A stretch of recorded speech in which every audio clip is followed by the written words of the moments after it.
Hey everybody, welcome to the first Rules of Alchemy devlog. Super excited to finally bring you this video. It's been a long time coming. Rules of Alchemy is a fast-paced, open-world RPG with a focus on spell combos and item crafting. We're just going to jump right in. I'm going to play through a bit of what I have so far and talk about the mechanics, my vision, and some of my inspirations for the game. For the demo, we start out here in Dreamwood Forest. We can just left click to move. Got a little bit of a cutscene here flying over the map.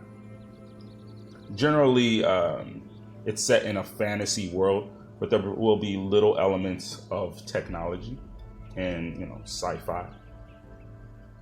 All right, so first things we need to do is put on some equipment so we can access our basic attack and get some stats. So your stats will come from two places, either your equipment or your skill tree. And we'll get to the skill tree in just a little bit. I can actually keep my bag open like this. These items are hotkeyed to your first, the number keys. So I can press 1 to drink a potion. The potions are not instant. At first, the consumable items were instant, and I realized that was just a little too broken. You could just kind of spam potions in the middle of attacking. You'll notice the enemies are a bit beefy. You can't just sweep through them, even at this early stage of first coming in the game. And things will, the difficulty will slowly start to ramp up. So your magic you learn here from the rune gate. There are other ways, but this is the main way. And I'll start out with your air spell. So most of these runes will unlock a magic spell. There'll be over 100 spells. And they'll also provide you with some stats. I'll go over exactly what all these stats do in a moment. I'll start out with air. Air is super useful because it does AoE and it can reflect projectiles. Get them close, and then I'll kill them both with my air spells. Now I use up all of my mana, but that's okay because I can get some more. So I can also reflect this magic back at that guy.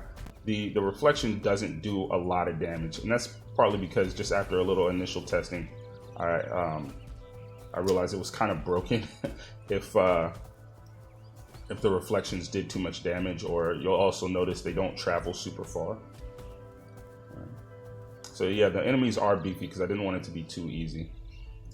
This is a runestone here. It'll provide a room for us. Normally they won't just be sitting in the middle of nowhere like this, but I just have it there for the demo to kind of speed up the pace just a little bit.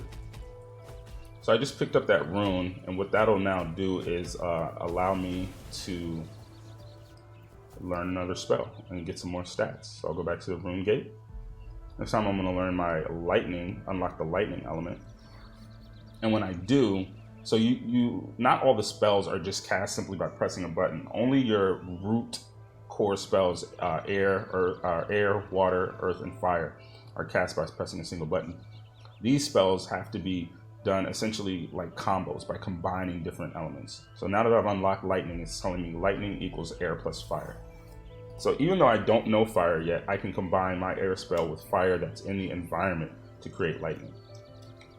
So for example, if I find one of these archers here, I can turn the archer's fire arrows into lightning, like so, by shooting my air at them.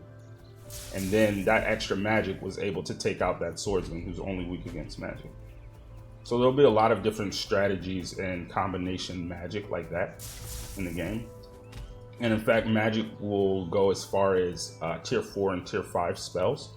So for instance, combining air with fire will be lightning, combining lightning with fire will equal light, and then light plus fire again will be like holy fire, and lots of deep tier combinations like that.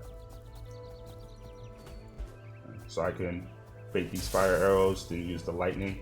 That's kind of one of just your early game nice little combinations. Now that I've gone up a level again, I can actually go to the rune gate, unlock my fire, and now I can cast lightning on my own by shooting a fireball at my own lightning. Okay. Let's also look a little bit at the items and the stats I haven't talked too much about yet. So something that happened that I didn't really talk about yet was that my items here actually just leveled up. They only go up a level once. It's called potential. And basically when they reach full potential, their stats have a chance to increase, right? So at first this weather gauntlet only gave +1 intelligence and +1 fire magic. But then when its potential was full, that yellow bar there, it had a chance to increase its stats, and it did. So talking about what stats do, intelligence increases things like crafting, because the item stats are randomized, just like games like Diablo, right? So intelligence increases your chance of increasing item stats when they drop, when you craft them, or when they reach their potential. Intelligence also increases your mana regeneration rate, and how much mana you get on hit with the sword, right?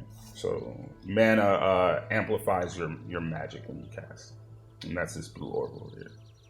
Let's see, these other stats. Vitality is very straightforward. That just increases your health and your life steal with the sword attack. Your strength increases your physical damage with your sword, as well as your physical defense. And agility, and vitality also increases your stamina regen. Stamina is this yellow bar. It's used for mainly magic, but will also be for other things late game. And then agility increases things like move speed, attack speed, dodge chance, decreases your dash cooldown, and also increases your combo timer, so how much time you have to keep your combo going. Yeah, so these are some of the basic mechanics. Again, there'll be a lot of crafting, different types of items, different item drops. I can pop this potion here. There'll be a lot of, also the transmutation. So I can turn one potion into another. Right? I can turn that strength potion into a health potion, turn this strength potion into a health potion. So items will be able to transmutate into other items. Even your equipment will be able to transmutate into different equipment, not into potions like that. That's just an example, just some stuff I have for filler for now. And when an equipment has reached its potential, it'll transmutate into better items. You can also deconstruct into materials, right? And yeah, whole bunch of stuff. Crafting, I'll be able to craft like food and things like this. But I don't want to go too deep into all these other mechanics just yet. I'll start to get into these later. I want to keep these videos short. So this is just kind of an intro to some of the systems. It'll be very craft heavy, item drops, items trading, questing, but also a lot of different spell combos and building out your skill tree, seeing what type of stats and what type of element spells you want to go after. Yeah, but I guess this is a good time to just stop the video here. Again, part of the bread and butter is just being able to do these different combination spells like the lightning and stuff. But yeah, let me know what you think. Make sure to join the Discord. This demo is up on the Discord for everybody to try out. I put builds out regularly, at least a couple times a month. And yeah, keep your eye out for a alpha build coming to Steam, early access very soon. All right. So this was Rules Alchemy. Thanks for watching, and I will see you guys in the next video.